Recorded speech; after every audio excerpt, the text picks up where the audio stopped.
The world of health, wellness, and high performance is unfortunately replete with baseless claims, pseudoscience headlines, and unsubstantiated, often ridiculous extrapolations of individual experiences to the general population.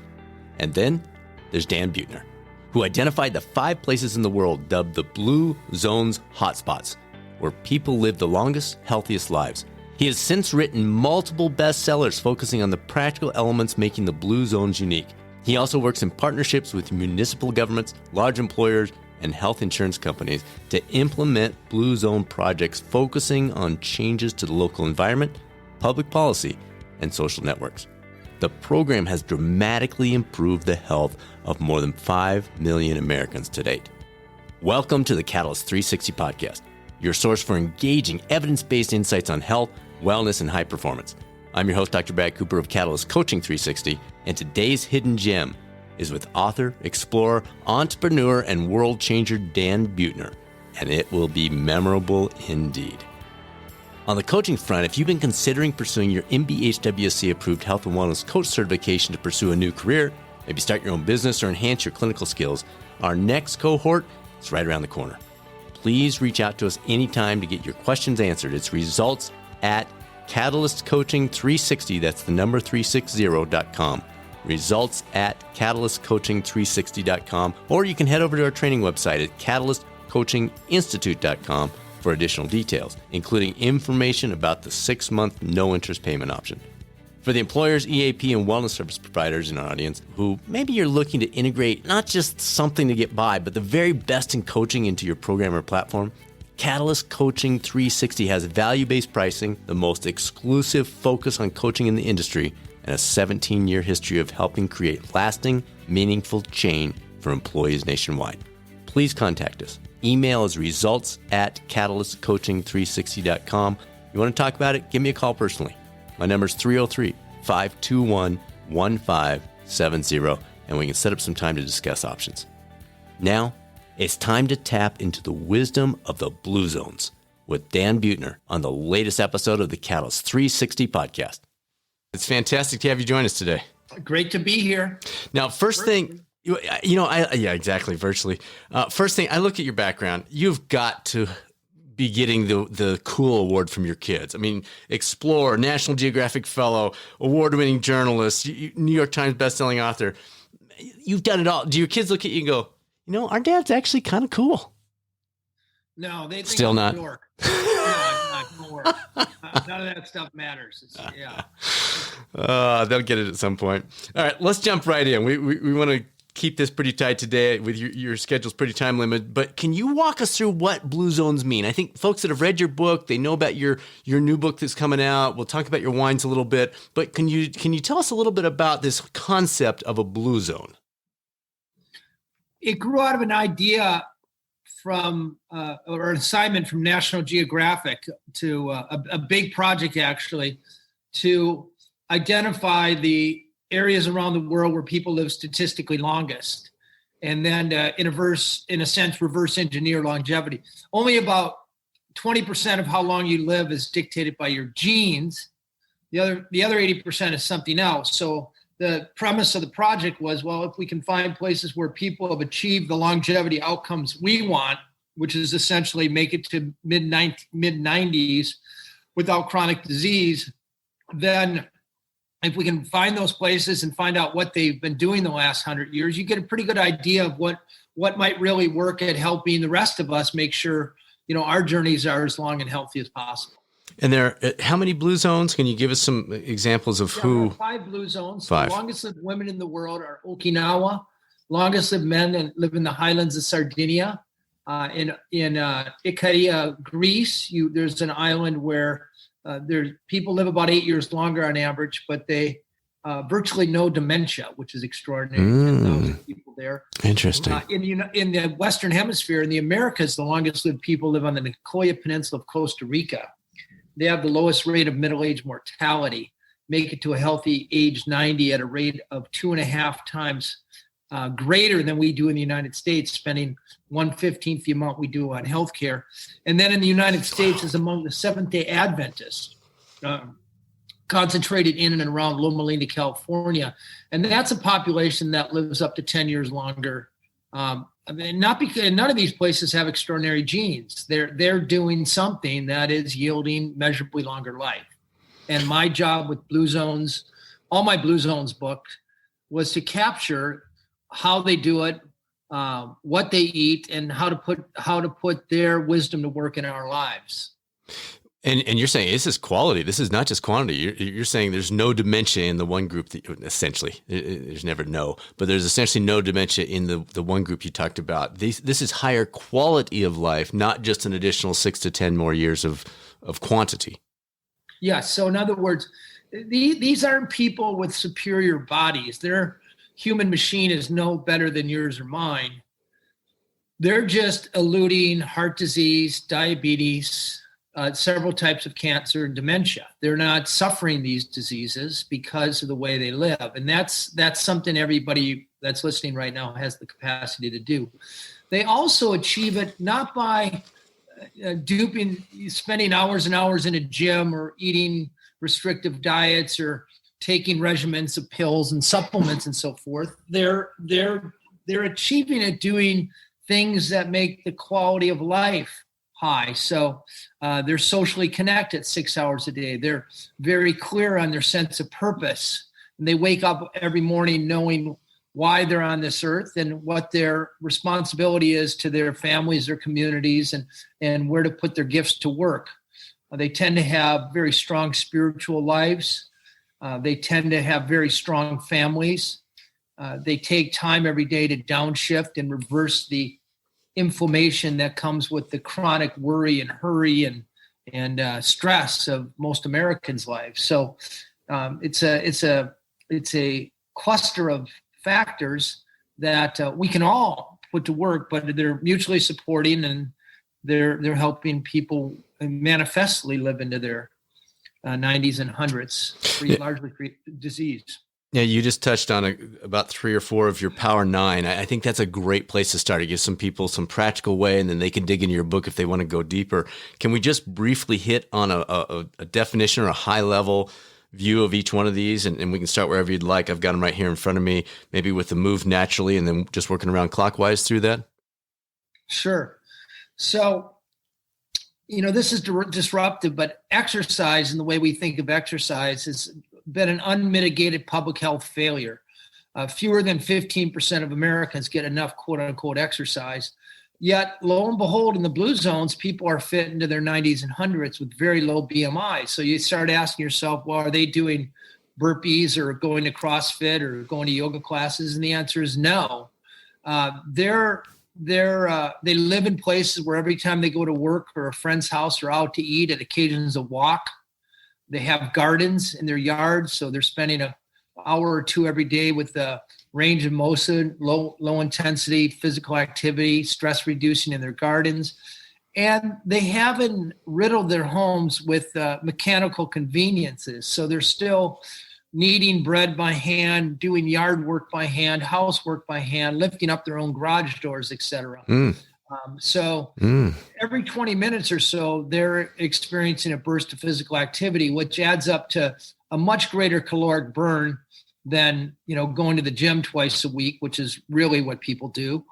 And they keeps their metabolism running at a higher rate all week long, which burns a lot more calories than the folly of thinking we're going to sit in our office chairs all day and make up for it for a half hour in the gym. Our bodies just don't work that way.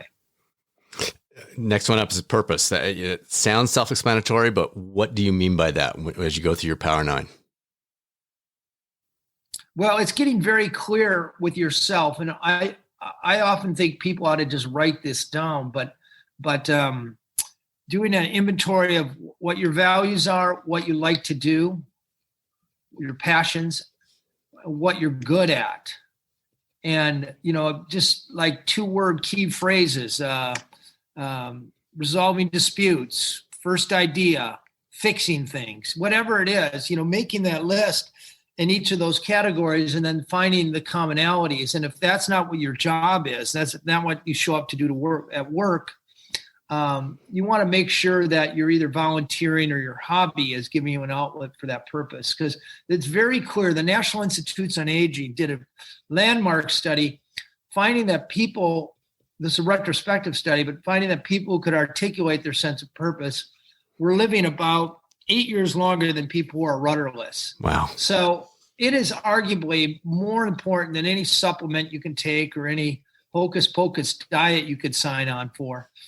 Just getting to know yourself and making sure there's an outlet for your gifts. Wow. And passions every day. Wow, that's huge. Thank you. All right, next one up is downshift. You touched on this as you were going through kind of the quick overview. This is a certain time of day. This is kind of a let the breath out, or is it a different route? It manifests differently in every culture. So the Okinawans have ancestor veneration, where they'll spend a few moments. There's always an ancestor shrine in the nicest room, and they'll take some time to give thanks to the people who came before them, remind themselves they're not just a point in time, but part of a continuum. The Adventists pray morning, noon, and night, which is a form of meditation. The Icarians and the Costa Ricans take naps, which is a very effective way to downshift, associated with about a third lower rates of heart disease. Really, I mean, it's a great way to catch up on sleep for most people, and largely overlooked in our hurry, go culture. But I take a nap every day. And then the Sardinians, they just do happy hour, which is also a great way to carve out an hour at the end of the day and maybe have a glass of wine and get together with friends. And, that a little bit of wine lowers cortisol levels and helps unwind some of that stress. So these sacred daily rituals are more important than we think, instead of just motoring through the day and then flopping exhausted into your sofa for 4 hours of TV. A lot of people do. Let's skip ahead a couple since you mentioned it. Wine at 5 is one of the Power 9. Talk to us about that a little bit. Yeah, I put that in there. First of all the blue zones, except maybe the Adventists, are enjoying a little bit of their quote unquote wine of choice. The Okinawans are drinking sake, but certainly in the Mediterranean, it's red wine. In Sardinia, it's Cannao, blue zone wine. But they, it depends what study you want to look at, but most studies show that people are drinking a couple glasses of wine a day have lower rates of mortality. I put it in there because it gives people a reason to come together at the end of the day. It gives you some punctuation at the end of the day, so you really do slow down. And it's certainly a lesson for the blue zone that having a glass or two or something with friends, or even with a meal, having a glass of really good quality red wine with a blue zone meal, which is to say whole food, plant-based, you're about quadrupling the flavonoid absorption. So there's actually an argument that drinking wine with a meal is better for you than water. But you got to stop at 2 glasses. Don't take that too far. 16-ounce glasses. Exactly. All right, 80% rule. Stop eating. That comes from the Confucian adage from Okinawa, hara hachi bu, which is intoned before meals, a reminder to quit eating when your stomach is 80% full. And it's a good idea. It's we tend to often have 120% rule in America. Sure. Most of the time when we go out to eat, we're overserved. Always. And, there's a number of strategies people in blue zones do. First of all, they don't eat out a lot. Secondly, they tend to eat with families, so you tend to actually eat fewer calories and higher quality when you're eating with family or friends. They have a huge breakfast, medium-sized lunch, and small or no dinner. And they tend to eat off of smaller plates. And there's some evidence that when you're eating off of smaller plates, you also tend to consume fewer calories. So these are all blue zones ways of keeping from overeating. Absolutely. Okay, good. Plant slant, I can take a guess at what that means, probably tied to what we're talking about with the eating side, but take us through that one. So I wrote a whole book, The Blue Zone Solution, which hit the New York Times best-selling list twice. But from that, I did a meta-analysis. So meta-analysis sort of a worldwide average, all 5 blue zones, 155 dietary studies done over the past 100 years, If you want to know what a centenarian lived to be 100, you have to know what that person was eating as a child and as a young adult and middle age and newly retired. You can't just ask, what have you been eating? Like most, these kind of BS accounts you read about 100-year-old in USA Today or something. But we did the hard work. It took 3 years. We did it with Harvard. And it's very clear that on average, in blue zones, about 95% of their dietary intake comes from whole plant-based foods. So flies right in the face of keto and paleo. They're eating a very high carbohydrate diet. Now, carbohydrate is a largely meaningless word because carbohydrates include unbelievably unhealthy things like, jelly beans and lollipops and donuts and cookies, but it also includes regular beans, which are incredibly healthy, and whole grains. And in fact, if you look at the 5 pillars of every blue zone diet in the world, it's whole grains, wheat, rice, corn, it's greens and fruits, it's tubers. 70% of the dietary intake of Okinawa until about 1970 was purple sweet potatoes. Nuts, that's the go-to snack, and then beans. And if you're eating about a cup of beans a day, it's probably adding about 4 years to your life expectancy over eating meat or eggs or cheese or any of the other things that we know increase your chances of chronic disease. Wow. And you said, I missed the percentage, 80%, 70% whole plant-based. What was the number you? Well, the 95%, it's whole plant-based food, and the carbohydrate is 65%. Perfect. Okay, perfect. Right tribe. What are we getting to there? Well, if your 3 best friends are obese or overweight, there's about 150% better chance that you're going to be unhealthy yourself. I mean, what my grandmother used to say was absolutely true. Show me your friends and I'll tell you your future. Yeah, absolutely. Well, if you're hanging out with people who are, barbecuing bratwurst and sitting around and swilling beer and watching TV, guess what you're going to be doing? As opposed to, as we see in the blue zones, people curating a tribe of friends, 4 or 5 people. It's often called a moai, of people whose idea of physical activity is playing tennis or gardening or walking, or they care about you on a bad day, that's the measure of a good friend, not a slap on the back, exchange sports stores. And it's also not a bad idea to have a vegan or vegetarian in your immediate social network. And I mean, this is somebody you see every week, because every time you go to their house, they're going to have delicious plant-based food. So you'll be introduced to it. Every time they come to your house, they're going to expect you to learn how to make it. And when you go out to eat, you're going to go to restaurants that have good plant-based. There's no better way to change your diet than make friends with the vegan. And I mean a real vegan, whole plant-based, not this, crappy processed vegan. Sure. But I like it. That's good. Excellent. Loved ones first. We got 2 left here on the Power 9. Loved ones first. Yeah, that's well, I also had a family first, but people's definition of family changes. But you keeping your aging parents nearby conveys 2 to 6 years of life expectancy to them. Staying in a committed relationship's worth about 4 extra years of life expectancy as opposed to going it alone. And when you invest in your kids, they tend to invest in you later on. So you're more likely to be taken care of when you're old.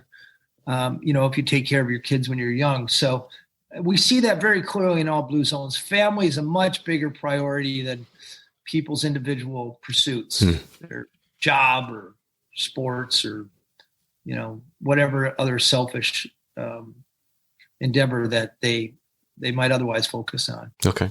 And then the last one, belong. Yeah, so that's belong to a faith. I'm not a particularly religious person, but I could not ignore the fact that in all these blue zones, people showed up The faith is different. It doesn't matter if you're Muslim or Jewish or Christian or Buddhist, but it was very clear that people had a strong faith component. And you can't really measure spirituality and health, but you can measure religiosity. This has been rigorously measured. And it's very clear that people who show up to church, temple, or mosque are living 4 to 14 years longer than people who, are just don't show up or, don't have a religion. And we don't know if that's because churchgoers and temple goers and mosque goers have a one day a week where they downshift and release Sure. stress, or they have a better social network, or they're less likely to engage in risky behaviors, or who knows? Maybe there is a God and God smiles favorably on those people who show up. I don't know, but it's very clear in the data they're living longer. Interesting. Very interesting. All right. What were some of the things that surprised you most as you dug into this and you came out of it going, what? The biggest surprise was that people in blue zones have no better discipline. Remember, these people, no obesity, almost no diabetes, living healthy into their 90s. Not one of them has an outsized sense of individual response. None of them are, quote unquote, taking responsibility for their health, like you hear these kind of bullshit politicians spouting all the time. Or none of them have outside discipline. None of them have a program. None of them measure their food or buy books or call 800 numbers and buy supplements. The biggest surprise was that, and this is 180 degrees counter to the way we look at it in America. When you think of getting healthier in America, you think of a proactive strategy. I'm going to find a program. I'm going to eating program, a exercise program, a nutrition regimen, and I'm going to stick to it. And the reality is fewer than single-digit percentage people actually stick to a diet or stick to an exercise program for more than a year or two. So it really doesn't work in the long run. So we pursue health, and it fails for almost all the people all the time. In blue zones, in a way, health pursues them. Health ensues from living in the right environment. And that's the big aha. The people in blue zones, their only advantage is they live in places where whole plant-based foods are cheapest and most accessible, and they have recipes to make them taste good. The option to be lonely, which cuts about 8 years off your life expectancy, doesn't exist because they're living in places where they're expected to show up to church or show up to the village festivals or just show up. If you implode into your house for more than a day, somebody's going to be knocking at the door trying to get you to come out. There's vocabulary for purpose. So it comes with mother's milk. And, like I said, their towns are set up so they have to move naturally all day long. So their exercise, diet, social determinants of health all flow from living in the right place. And what most of my work over the past 10 years has been organizing these blue zone projects where insurance companies hire my team. We have about 200 employees that go into cities and help cities shape their surroundings, their political environment, food environment, work, school environment, so that the healthy choice comprehensively is the easy choice. Yeah. And as measured by Gallup, we've seen this occasions sometimes double-digit drops in the obesity rate. People report much higher levels of happiness. And in one city, we know, Fort Worth, Texas, they're reporting $250 million a year in healthcare savings because of the Blue Zone Project. Wow. And that was the biggest surprise from doing this work. Wow. Tremendous. Now, you talk about the blue zones of happiness. So a little bit of a shift here, overlapped, obviously. What are some of the myths on that front that can help us as we look at our own lives and think about, well, am I happy? What does this look like? Maybe I'm doing things wrong. Maybe I'm focused on the wrong things. Talk us through that a little bit. Yeah. I think that's another conversation. That's a that was another 10 years work. But why don't I just tell you one thing here? And I'll say that two things if you want to get happier: a hard one and an easy one. If happiness were a cake recipe, and you need food and shelter and healthcare and education, and you want satisfying work and a way to give back, and you want to have a good partner in life, but the variable with the most variability is where you live. In other words, if you're unhappy and want to get happier, the statistically most powerful thing you can do is move to a happier place. And we see this with people from Moldavia, which is a former Soviet bloc country, not very happy there. When they moved to Copenhagen, which is a happy place, nothing else changes about these people. Their sex doesn't change, their age doesn't change much, their education level, their interests, their religion, their sexual orientation. But yet when they moved to Copenhagen, they're experiencing about a doubling of happiness. And there's nothing else out there that has that powerful effect. We also see it with African immigrants moving to Canada, which is another happy country. But then the most important thing people can do, especially around COVID, we evolved to be social creatures. And it's very clear that the happiest people are socializing 6 to 7 hours a day, face to face. Before COVID, I used to say it's got to be in person, but now I'm a big believer in doing what we're doing right now on Zoom. This ability to see, I can see your facial expressions. I see you nodding your head and understanding consent. And I mean, you can do that with people. So the more, even if you're an introvert, introverts are actually happier around people than they are alone, just for less time than extroverts are.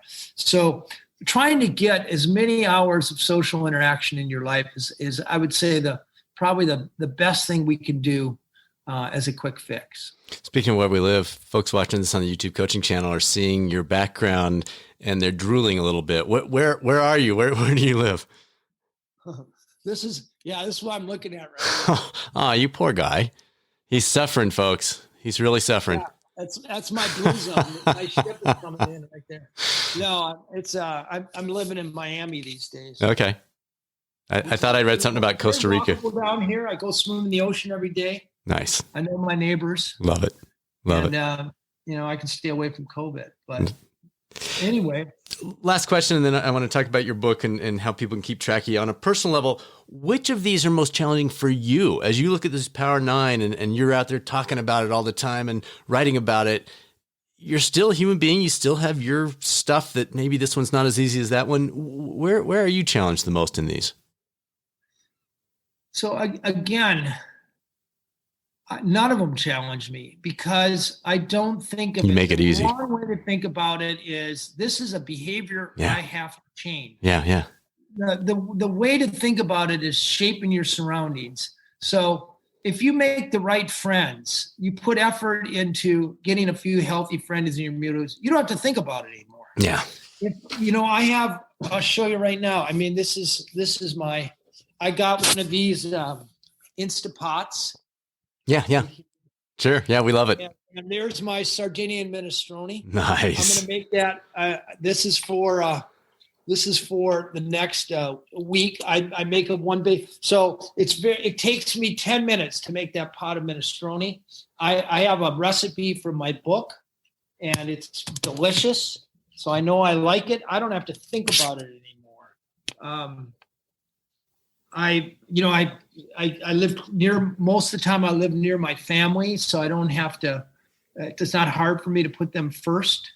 So here's the bottom line. The bottom line is if you want to live longer and be healthier, don't try to change your behavior because you'll fail.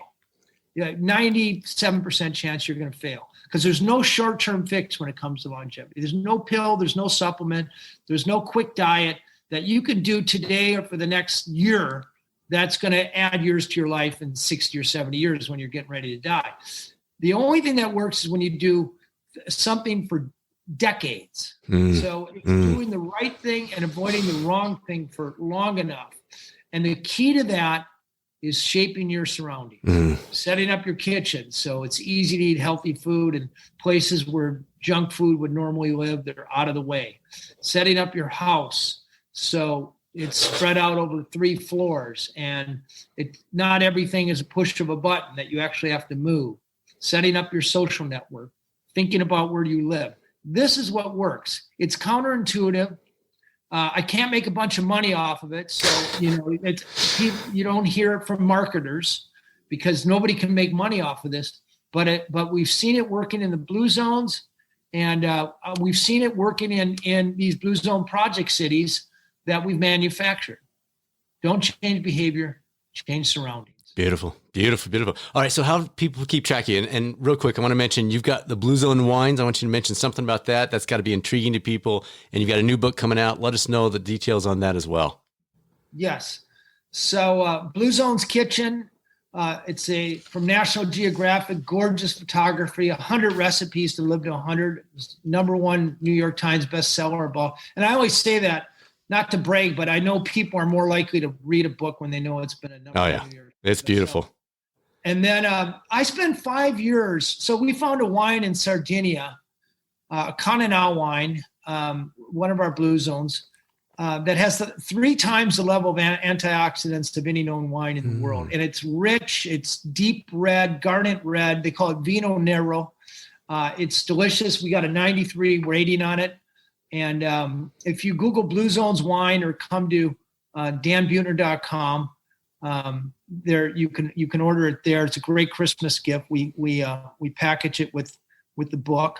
And if anybody has any direct questions, if you direct message me on Instagram, at Dan Buettner, I personally answer all of those questions. Perfect. And would love for people to follow me there. And I try to put up some new dollop of wisdom every day. Love it. Love it. Dan, really appreciate it. Your schedule is packed even in the midst of everything going on right now. Thanks for making the time today. Really appreciate it. I enjoyed talking to you. Good luck with everything. And Merry Christmas. And in Sardinia, what people say to each other when they pass each other in the street is a centanos, which means I'll see you when you're 100. Beautiful. I love it. Thanks. Ciao, ciao. Take care, Dan. Plenty to digest from this one, but I'll tell you, one of my key takeaways that applies to so much of our lives is there's no secret elixir to these blue zones. It's a matter of making the best choices, the easy choices. Thanks for tuning into the Catalyst 360 podcast. I do have a favor to ask this week. This is our 272nd episode without missing a week. If you enjoy this podcast, could you share it with a couple friends, coworkers, maybe peers? Folks have so many options when it comes to podcasts these days. And just hearing a recommendation, almost like Netflix, you hear a recommendation and you think, I'll give it a try. So if you're willing to do that, that would mean a lot. We'd really appreciate it. And now it's time to be a catalyst. This is Catalyst Coaching 360's Dr. Brad Cooper. Make it a great rest of your week, and I'll speak with you soon on the next episode of the Catalyst 360 podcast, or maybe over the YouTube coaching channel.